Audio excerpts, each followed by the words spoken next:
ನಮಸ್ಕಾರ.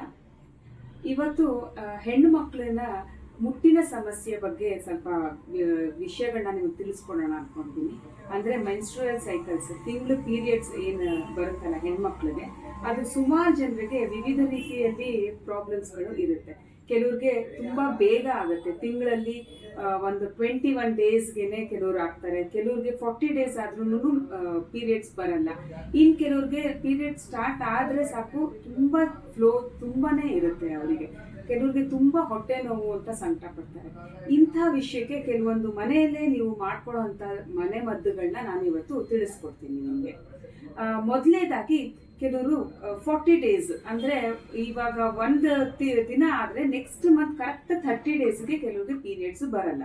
ಅಂಥವ್ರಿಗೆ ಏನ್ ಮಾಡ್ಬೇಕು ಅಂತಂದ್ರೆ, ನೀವು ಹುರುಳಿ ಕಾಳು ಅಂದ್ರೆ ಹಾರ್ಸ್ ಗ್ರಾಮ್ ಅಂತ ಏನ್ ಹೇಳ್ತೀವಲ್ಲ, ಅದನ್ನ ನೀವು 1 ಚಮಚ ಹಾರ್ಸ್ ಗ್ರಾಮ್ನ ನೀವು ನಿಮ್ಮ ದಿನದ ಊಟದ ಜೊತೆಗೆ 1 ಸ್ಪೂನ್ ಅನ್ನ ನೀವು ಸೇವಿಸ್ಬೇಕಾಗತ್ತೆ.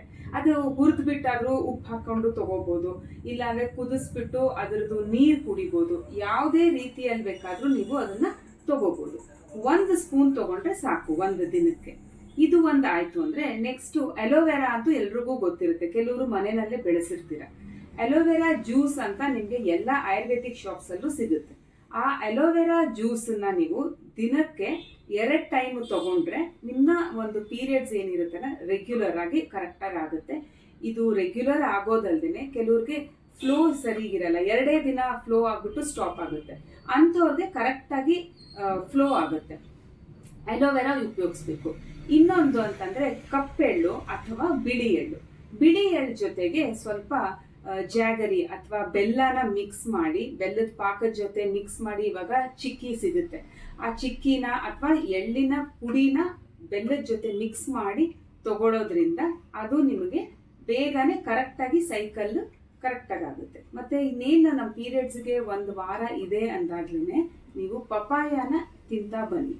ಅವಾಗ 40 ಡೇಸ್ ಆಗೋ ಪೀರಿಯಡ್ಸ್ ಕರೆಕ್ಟಾಗಿ 28 ಡೇಸ್ ಅಥವಾ 30 ಡೇಸಿಗೆ ಪೀರಿಯಡ್ಸ್ ಆಗುತ್ತೆ. ಇದು ಒಂದಾಯ್ತು ಅಂದ್ರೆ, ಇನ್ ಕೆಲವ್ರಿಗೆ ಬೇಗ ಆಗುತ್ತೆ. ಅಂಥವ್ರು ಏನ್ ಮಾಡ್ಬೇಕು, ಕೆಲವು 21 ಡೇಸ್ಗೆ ಜಸ್ಟ್ 2 ವೀಕ್ಸ್ 3 ವೀಕ್ಸ್ಗೆನೆ ಪೀರಿಯಡ್ಸ್ ಆಗುತ್ತೆ. ಅವಾಗ ಏನ್ ಮಾಡ್ಬೇಕು ಅಂತ ಅಂದ್ರೆ, ನೀವು ಫ್ಲಾಕ್ಸ್ ಸೀಡ್ಸ್ ಅಥವಾ ಅಗಸೆ ಬೀಜನ 1 ಚಮಚನ ನೀವು ಉಪಯೋಗಿಸ್ಬೇಕಾಗುತ್ತೆ. 1 ಚಮಚಕ್ಕಿಂತ ಹೆಚ್ಚಿಗೆ ಉಪಯೋಗಿಸ್ಬೇಡಿ, 1 ಸ್ಪೂನ್ ಮಾತ್ರ ಅಗಸೆ ಬೀಜನ ಉಪಯೋಗಿಸ್ಬೇಕು. ಇದ್ರ ಜೊತೆಗೆ ಅರ್ಶಿನ ಉಪಯೋಗಿಸ್ಬೇಕಾಗುತ್ತೆ. ಆಮೇಲೆ ಇನ್ನೊಂದು ತುಂಬಾ ಹೆಚ್ಚು ಎಕ್ಸಸೈಸ್ ಮಾಡಬೇಕು. ಯಾರಿಗೆ ತುಂಬಾ ಸೆಡೆಂಟರಿ ಲೈಫ್ ಸ್ಟೈಲು, ಕುತ್ಕೊಂಡೇ ಕೆಲಸ ಮಾಡ್ತಾ ಇರ್ತೀರಲ್ಲ, ಅಂಥವ್ರಿಗೆ ಪೀರಿಯಡ್ಸು ನಿಮಗೆ ಬೇಗ ಆಗುತ್ತೆ. ಅವಾಗ ಏನ್ ಮಾಡಬೇಕು, ನೀವು ಚೆನ್ನಾಗಿ ಎಕ್ಸಸೈಸ್ ಮಾಡಬೇಕು. ಎಕ್ಸಸೈಸ್ ಮಾಡೋದ್ರಿಂದ ನಿಮ್ಮ lower part of the body ಏನಿರುತ್ತಲ್ಲ, ಅವಾಗ ಮೂವ್ಮೆಂಟು ಚೆನ್ನಾಗಾಗಿ ಕರೆಕ್ಟ್ ಸೈಕಲ್ಲಿಗೆ ನಿಮಗೆ ಮೆನ್ಸ್ಟ್ರೇಷನ್ ಅಥವಾ ಪೀರಿಯಡ್ಸ್ ಬರುತ್ತೆ. ಇದು ಒಂದಾಯ್ತು.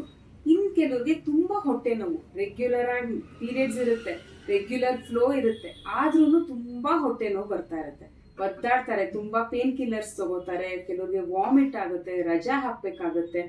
ಅಂಥವ್ರು ಏನ್ ಮಾಡ್ಬೇಕಾಗುತ್ತೆ ಅಂತಂದ್ರೆ, ನೀವು ಇನ್ನೇನ್ ಪೀರಿಯಡ್ಸ್ ಇದೆ ಅನ್ನೋ ಮುಂಚೆನೇನೆ ಹೆಚ್ಚು ಆಲೂಗಡ್ಡೆ ತಿನ್ನೋದು, ಬಟಾಣಿ ಕಾಳು ತಿನ್ನೋದು, ಮತ್ತೆ ಬೇಕರಿ ಐಟಮ್ಸ್ಗಳು ಮೈದಾಯಿಂದ ಮಾಡಿರೋ ಅಂಥದ್ದನ್ನ ತಿನ್ನೋದನ್ನ ಫುಲ್ ಸ್ಟಾಪ್ ಮಾಡಬೇಕು. 1 ವೀಕ್ ಅಥವಾ 10 ಡೇಸ್ ಮುಂಚೆನೆ ಇದನ್ನ ಸ್ಟಾಪ್ ಮಾಡಬೇಕು.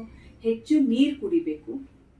ಮತ್ತೆ ನೀವು ಜೀರಿಗೆ ಕಷಾಯ ಕುಡಿಯೋದ್ರಿಂದ ನಿಮಗೆ ಪೀರಿಯಡ್ಸು ಕರೆಕ್ಟಾಗಿ ಆಗುತ್ತೆ, ಮತ್ತೆ ಹೊಟ್ಟೆ ನೋವು ಕಮ್ಮಿ ಆಗುತ್ತೆ. ಇದನ್ನ ಮಾಡ್ತಾ ಬನ್ನಿ.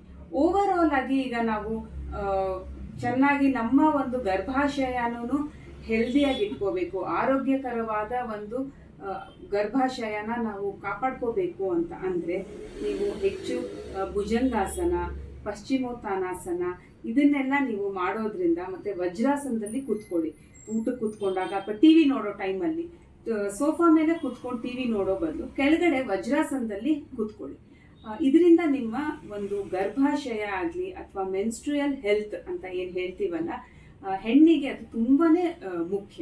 ಇದರಿಂದ ನಿಮಗೆ ಮಕ್ಕಳು ಆಗ್ತಾ ಇಲ್ಲ, ನನಗೆ ತುಂಬಾ ಕಷ್ಟ ಆಗ್ತಾ ಇದೆ ಅನ್ನೋರಿಗೆ ಇದು ತುಂಬಾನೇ ಉಪಯುಕ್ತ ಆಗುತ್ತೆ. ಹೆಚ್ಚು ಎಳ್ಳನ್ನ ಉಪಯೋಗಿಸೋದನ್ನ ರೂಢಿ ಮಾಡ್ಕೊಳ್ಳಿ. ಮತ್ತೆ ತುಂಬಾನೇ ಹಗಲು ನಿದ್ದೆ ಮಾಡೋದು, 2 ಅವರ್ ಮಧ್ಯಾಹ್ನ ಮಲ್ಕೋತಾರೆ, ಅದನ್ನ ಸ್ವಲ್ಪ ಅವಾಯ್ಡ್ ಮಾಡಿ. ಮತ್ತೆ ತುಂಬಾನೇ ವಾಯು ಆಹಾರ ಅಂತ ಏನು ಹೇಳ್ತೀವಲ್ಲ ಆಯುರ್ವೇದದಲ್ಲಿ, ಅಂದ್ರೆ ಆಲೂಗಡ್ಡೆ, ಬಟಾಣಿ ಕಾಳು, ಅವರೆಕಾಳು, ಈ ಬದನೆಕಾಯಿ, ಇದನ್ನೆಲ್ಲ ಹೆಚ್ಚು ಹೆಚ್ಚು ಉಪಯೋಗಿಸಕ್ಕೆ ಹೋಗ್ಬೇಡಿ. ಮತ್ತೆ ಮೊಸರು ಬದಲು ಹೆಚ್ಚು ಮಜ್ಜಿಗೆಗೆ ನೀವು ಶಿಫ್ಟ್ ಆಗಿ. ತುಂಬಾ ಟೀ ಕಾಫಿ ಕುಡಿಯೋದು, ಇದನ್ನು ಎಲ್ಲಾನು ಅವಾಯ್ಡ್ ಮಾಡಿ. ಇದೆಲ್ಲ ಮಾಡೋದ್ರಿಂದ ತುಂಬಾನೇ ನಿಮ್ಮ ಗರ್ಭಾಶಯ ಹೆಲ್ತ್ ಅಥವಾ ಆರೋಗ್ಯನ ತುಂಬಾನೇ ಕಾಪಾಡ್ಕೊಳ್ಳುತ್ತೆ. ಇಷ್ಟನ್ನು ನೀವು ನಿಮ್ಮ ಮನೆಯಲ್ಲೇನೆ ಮಾಡ್ಕೋಬಹುದು. Thank you.